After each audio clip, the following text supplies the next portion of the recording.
I bought a Yamaha YZ250 two-stroke. The previous owner said that it does run, and once you got it to start, it would just rev up super high, very high idle. It would hit the kill switch, wouldn't shut off, ended up having to pull the spark boot and got shocked pretty bad in order to kill it. As you can see, this thing is quite a project, but this is the exact condition as I bought it. Some pretty bad rust since it was sitting partly out, and it's winter right now, so it's pretty chilly out. So it's been sitting for about a year, and it has its fair share of wear. You can definitely tell it was raced at one point. I'm guessing some enduro or something, but it's got a flywheel weight on here, some insane frame wear right there. Someone took a very hard hit. You can see as the triple clamps get hit right there. See a nice wear mark on the triple clamps. Both of the tires are dry rotting, and rear is worn and dry rotted. Chain is insanely rusty. The chain guide is pretty loose, and I think the rear shock is leaking a little bit of oil. But the front suspension is good, so it has its fair share of problems. Over here in this tote is all the parts that came with it. So obviously we have the gas tank, radiators, which are pretty beat. They came with radiator guards. This is the bar pad that was on it. You can see it's all burnt up, and it looks like it was in a fire. So over here, I took this off a couple days ago, replaced the throttle cable that came with it in this tote, clean this out. It was completely filled like up to here with sand. So I poured that out, cleaned the carburetor. Guy said he put a new intake boot on here, found no gasket between the reed cage and intake boot. So I put some gasket maker on there, see if maybe it was taking in some extra air through there. I couldn't really find anything in the diagrams about that, but yeah. Front brake works pretty well. Rear brake, don't know if that works or not, but that's really stiff. Back in here, this is seized, so the rear wheel does not spin very easily, at least. Benefits, so I mean, here's the airbox, right? So it's got the seat right here. It's got a full FMF exhaust system. So here's the pipe. It's a little bit beat up there, so it was definitely ridden hard at one point. So FMF gnarly pipe. And over here, we have ourselves a FMF shorty. So that's pretty cool. This is the rear subframe. Look at that puppy. That is freaking bent. And it's also missing a bracket that is welded right there. So this thing is junk. There's a new one in here. Well, I used one off eBay. So I'm going to be tossing that on here and getting this thing a little bit somewhat ready to try and start it. Hopefully tomorrow I have a seal. I have one of those. Okay. I have one of those pressure tester kits coming for the motor, and hopefully that's going to be here tomorrow, and I can see if it's leaking through the left side crank seal. This is the weird okay.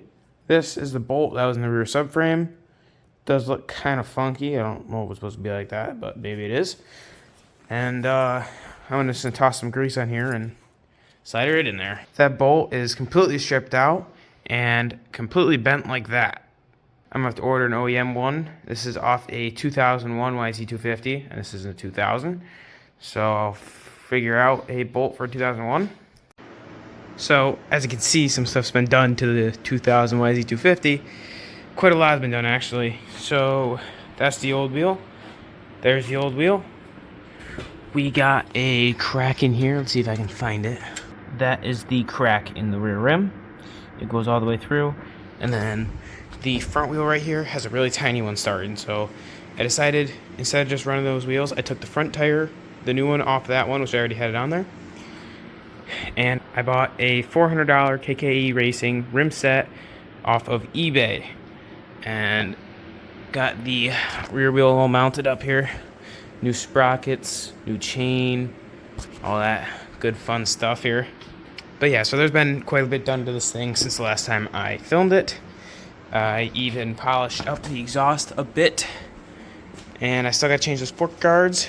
I actually drilled a hole through this and put a bolt and nut on there to actually stop, since if you can't already tell, it's kind of worn through right there from a hard crash compared to this one.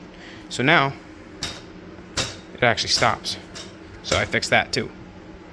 But this thing already looks really cool with the black rims. Either way, I'm just going to throw this thing together, get it ready to sell tonight, and take some pictures of it tomorrow, list it, and then take it for the first ride. That's of course if everything actually goes to plan, which this rear wheel did not want to go to plan.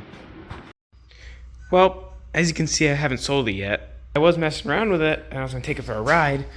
I looked underneath the bike, and right underneath the water pump, there's a weep hole here. And the weep hole is a space between your water pump seal and the inner water pump seal, which keeps the oil back. So if you have oil leaking out of that weep hole, then you need to rebuild the inner part of the water pump, rebuild that seal. If you have coolant leaking out, then you have to rebuild the seal right here on the outside.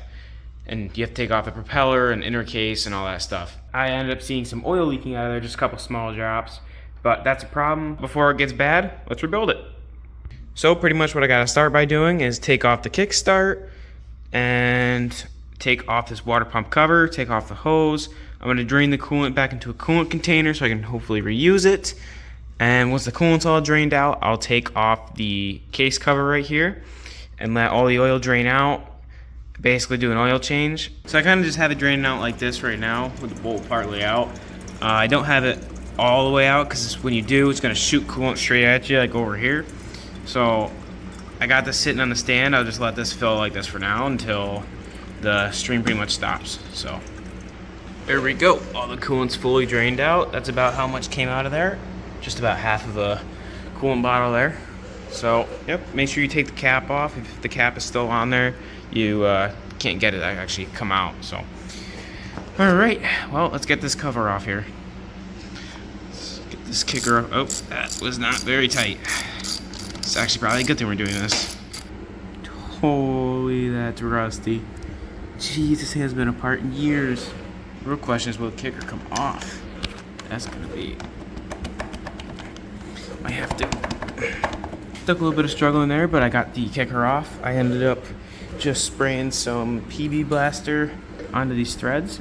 Then I used this hammer and smacked it right here while I was pulling it like this, trying to shake it loose, and it came right off there. So, all right, that worked. I'm just gonna clean up around the cases here quick with some contact cleaner and whatnot, and then get this water pump off. There we go. It was a bit dirty, I'd say.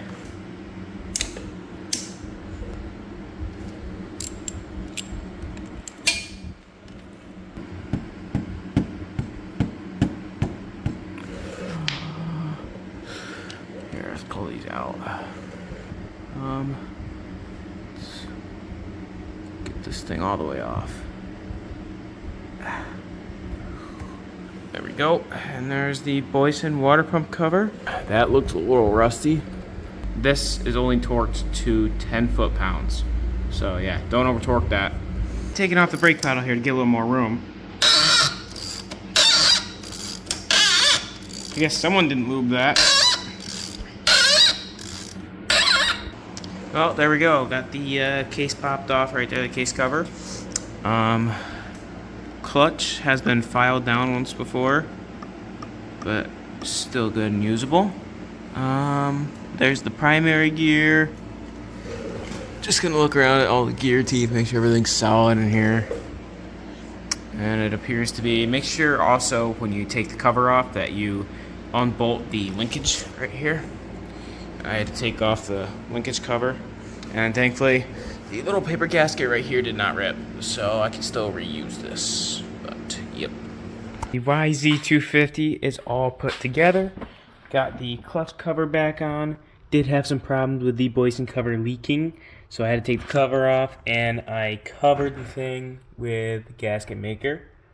Topped off the oil, and then pulled out the bolt right there. That is the oil check bolt, and it was the right level. It's been the right level since. So this was actually the water pump that I pulled out of it. If you noticed me saying earlier, there was a bit of rust on the tip of the threads here, and it was very hard to get the water pump propeller off of it because it was rusted on there, but had to get it off. You can see the actual rust marks right there. You can see that discoloration from that shiny chrome. That's all rust. And there's a big grooving like right here where the seal was sealing. The gear was good, but the shaft was pretty rusted, so I decided to order up a OEM water pump that was used off eBay for 30 bucks and toss it in there, and that's been sealing since. This bearing has a lot of side-to-side play. Like when I had the shaft on there, you could literally see the shaft move like that, which that is not good. So, good thing I got that full rebuild kit. We replaced the bearing too. So basically, completely everything is new in this motor and on this bike, and for some reason it wouldn't sell. The only problems that are with this thing is the triple clamp right there, but that works just fine. And the fork seals have some dry rot in the dust seals, but the forks ride completely fine. We got ourselves a petcock rebuild kit, twin air filter. Basically, the entire motor is brand new. You can see the fresh gasket maker from one of the previous owners. I actually did already take this on the first ride, and today I took it on a long ride, which both of those will be videos that I will be posting after this one. So stay tuned for those. If you did enjoy, make sure to leave a like on the video, subscribe to the channel if you haven't already, turn on post notifications so you do get notifications when I post content like this. Now, I'll end the video off with the sweet sound of this 2000 YZ250.